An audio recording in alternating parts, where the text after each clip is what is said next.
میں نا مزدور لینے گیا، بغداد کے چوک میں مزدور بیٹھے ہوتے تھے، تو میری ان مزدوروں میں سے نا ایک نوجوان بچے پہ نظر پڑی،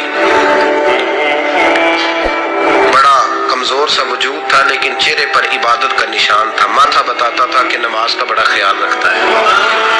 میں اس کے قریب گیا، چہرے بھی بڑا کچھ بتاتے ہیں نا، چہروں میں بھی بڑی رانائی ہوتی ہے۔ فرماتے ہیں میں قریب گیا، میں نے اس کو کہا بیٹے مزدوری کرو گے؟ تو کہنے لگا مزدوروں میں بیٹھا ہوں تو حضور مزدوری کے لیے ہی تو بیٹھا ہوں۔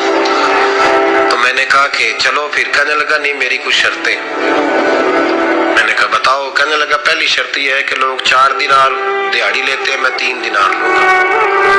میں نے کہا یار بے تو بڑی بہترین ہے، باقی بھی اس طرح کی رکھ لیں۔ اس نے کہا حضور دوسری شرط یہ ہے کہ میں آپ کی مکمل بات مانوں گا لیکن جب اذان ہو جائے گی پھر آپ کی نہیں سنوں گا۔ تیسری بات اس نے یہ کی کہ حضور میں آپ کے گھر میں کام کروں گا پر آپ کے کسی سوال کا جواب نہیں دوں گا۔ کہتے میں نے کہا یار تو بڑا عجیب ہے، شرطیں تو مالکوں کی ہوتی ہیں۔ کہنے لگا جی بہرحال میں شرطیں لگا کے جاتا ہوں۔ فرماتے ہیں میں اسے گھر لے آیا، کام میں نے اس کو بتایا تو جو کام مزدور سارے دن میں کرتا ہے نا اس نے 2 گھنٹے میں ہی کر دیا۔ ہمارے مزدور سگریٹ پینے میں بھی تو آدھا گھنٹہ لگاتے ہیں، وہ چائے پینے جائیں تو پونا گھنٹہ، وہاں ان کو بھی تو دیانتداری کرنی چاہیے کہ نہیں کرنی چاہیے؟ معاہدہ کیا ہے نا جی تو پورا اترنا چاہیے نا۔ کہتے 2 گھنٹے میں، اب کام جب بندہ شروع کراتا ہے تو کام اور نکل آتا ہے۔ کہتے کام میں نے اس کو اور بتا دیا، وہ کرنے لگا، اس نے مٹی نکال کے رکھی تھی باہر رستے میں، تو اذان ہو گئی زور کی، اس نے وہیں کدال چھوڑی کہی اور چلنے لگا۔ تو میرا بیٹا کہنے لگا اس کو ذرا برابر کر دو، کہنے لگے چپ کر جا، تیرے باپ سے بات ہوئی تھی، جب اذان ہوتی ہے تو میں کسی اور کی نہیں سنتا، صرف اللہ رسول کی سنتا ہوں۔ کہتے مسجد چلا گیا، نماز پڑھ کے آیا تو دوپہر کا وقت تھا، میری بیوی کہنے لگی اس کو وہ کھانا کھا لے۔ کہتے ہم نے کہا کھانا کھا لو، تو کہنے لگا میں نے روزہ رکھا، رمضان بھی نہیں تھا، نفلی روزہ رکھا ہوا۔ فرماتے ہیں شام ہوئی، میں نے 3 دینار دیے تو میں نے کہا تیرا نام کیا ہے؟ کہنے لگا میں نے آپ سے کہا تھا میں کسی سوال کا جواب نہیں دوں گا۔ کہتے وہ چلا گیا، اگلے دن میں پھر لینے گیا اسے، کام کچھ اور نکل آئے تو لوگوں نے بتایا وہ صرف ہفتے والے دن آتا ہے۔ میں نے کہا کیوں؟ کہنے لگے جی وہ کہتا ہے میرا ہفتے کا خرچہ 3 دینار ہے، جب 3 دینار کما لیتا ہوں تو باقی سارا ٹائم اللہ رسول کی ذکر میں گزار دیا کرتا ہوں۔ فرماتے ہیں جی اگلے ہفتے میں پھر لینے گیا، میں نے پورا ہفتہ انتظار کیا کہ کام اسی سے کرانا ہے۔ میں جب گیا تو میں نے کہا چلو، کہنے لگا میری شرطیں یاد ہے نا؟ اور میں نے کہا یاد ہے بھائی ساتھ چل۔ فرماتے ہیں کام کرایا، 2-3 ہفتے وہ آتا رہا۔ ایک ہفتے میں گیا تو لوگوں نے کہا حضور آج نہیں آیا، کیوں؟ کہنے لگے بیمار ہو گیا۔ کہاں گھر ہے؟ کہنے لگے بغداد کے قبرستان کے پیچھے جو کچی آبادی ہے اس میں رہتا ہے۔ فرماتے میں گیا، دروازے پہ دستک دی تو کہنے لگا حضور آپ ہیں؟ دروازہ کھولا ہے، آ جائیے۔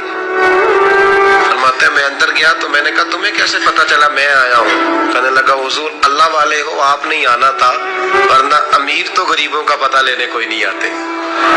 کہتے میں قریب گیا تو کہنے لگا میں آپ کا انتظار کر رہا تھا، تیز بخار ہے، تپ رہا۔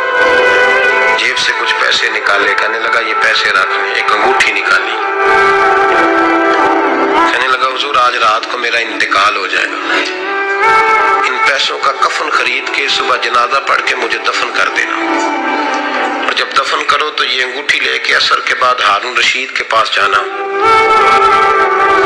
آپ اسے کہنا میں نے ملنا ہے پر وہ آپ کو ٹائم نہیں دے گا، آپ اس کو آواز دیجیے گا کہ تیری ایک امانت ہے میرے پاس، پھر وہ آپ سے ملے گا تو انگوٹھی دے دیں، پھر آپ میری طرف سے فارغ ہیں۔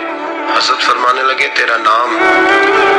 اور کہنے لگا حضور وقت تھوڑا ہے، آج رات میں نے جانا ہے، بڑی لمبی معافی مانگنی ہے رب کریم سے، اگر مناسب سمجھے تو مجھے اپنے رب سے تنہائی کر دیں۔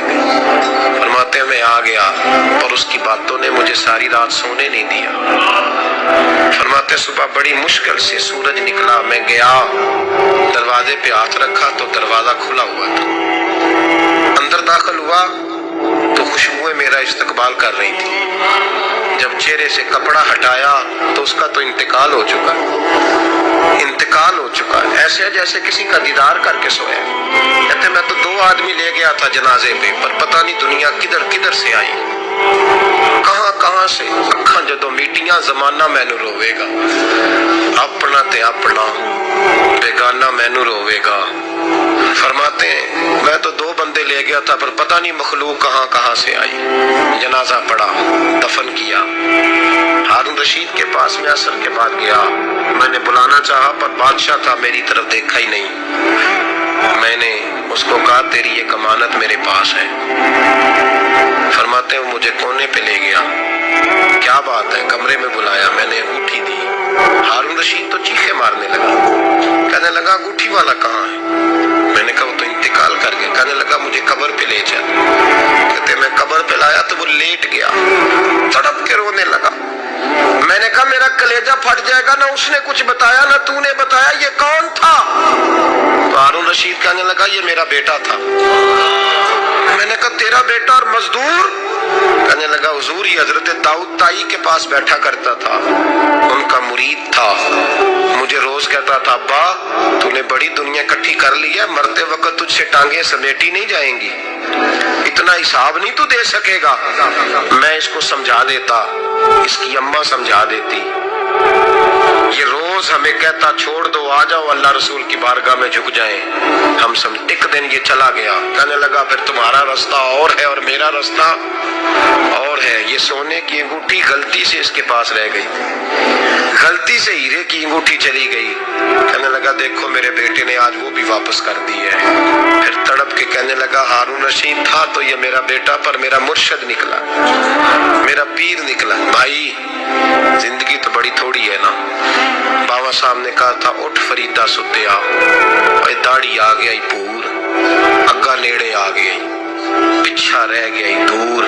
اٹھ فریدہ ستیا خلقت ویکھن جا, متے کوئی مل جائی بخشیا تے تم ہی بخشیا جا.